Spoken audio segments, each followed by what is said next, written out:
Praise the Lord! Welcome to the Tiny Shine Drops Tamil Bible Quiz. Together, let's dive into God's Word and walk in His radiant light. Are you ready to grow in grace and knowledge? Let's begin. வேதாகம கேள்வி மற்றும் பதில். யோவான் அதிகாரம் 11. கேள்வி 67. யார் வந்து நம்முடைய ஸ்தானத்தையும் ஜனத்தையும் அழித்து போடுவார்கள் என்று பிரதான ஆசாரிகளும் பரிசேயரும் கூறினார்கள்?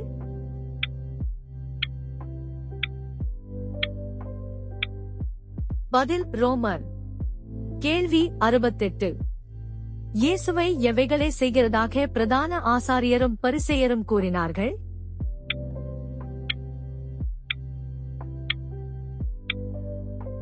பதில் அநேக அற்புதங்களே. கேள்வி 69. இயேசு லாசருவை உயிரோடு எழுப்பிய போது பிரதான ஆசாரியனாக இருந்தவன் யார்?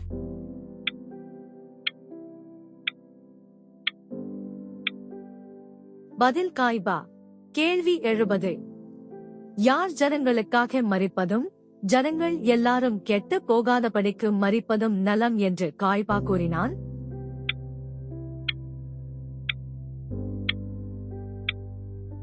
பதில் ஒரே மனுஷன். கேள்வி 71. இயேசு மரிக்கப் போகிறதை தீர்க்கதரிசனமாய் கூறியவன் யார்?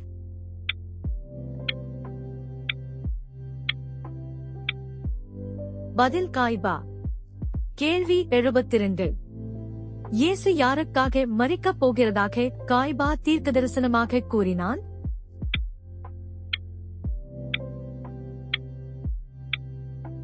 பதில் யூத ஜனங்களுக்காக, தேவனுடைய பிள்ளைகளை ஒன்றாக சேர்க்கிறதற்காக.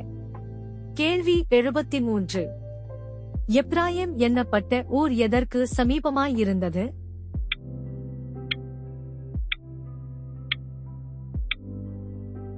பதில் வனாந்தரம். கேள்வி 74. இயேசு எதனால் யூதருக்குள்ளே வெளியரங்கமாய் சஞ்சரிக்கவில்லை?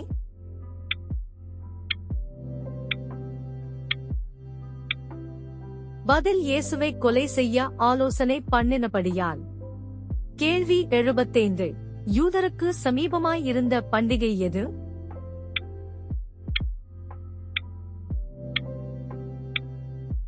பதில் பஸ்கா. கேள்வி 76. யூதர்கள் தங்களை சுத்திகரித்துக் கொள்ள எங்கே சென்றார்கள்?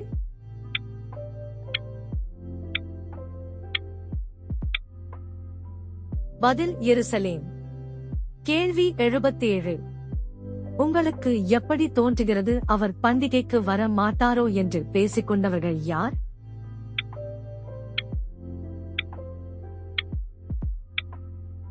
பதில் பிரதான ஆசாரியர் மற்றும் பரிசேயர்.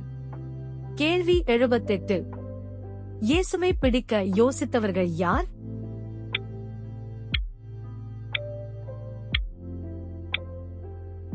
பதில் பிரதான ஆசாரியரும் பரிசேயரும்.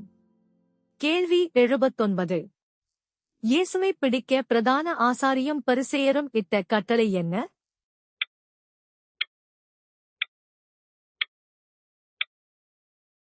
பதில் அவர் இருக்கிற இடத்தை எவனாவது அறிந்திருந்தால் அதை அறிவிக்க வேண்டும். நன்றி நண்பர்களே. இன்னும் நிறைய வேத வினாக்கள் வருது. So, stay tuned and keep shining with Tiny Shine Drops.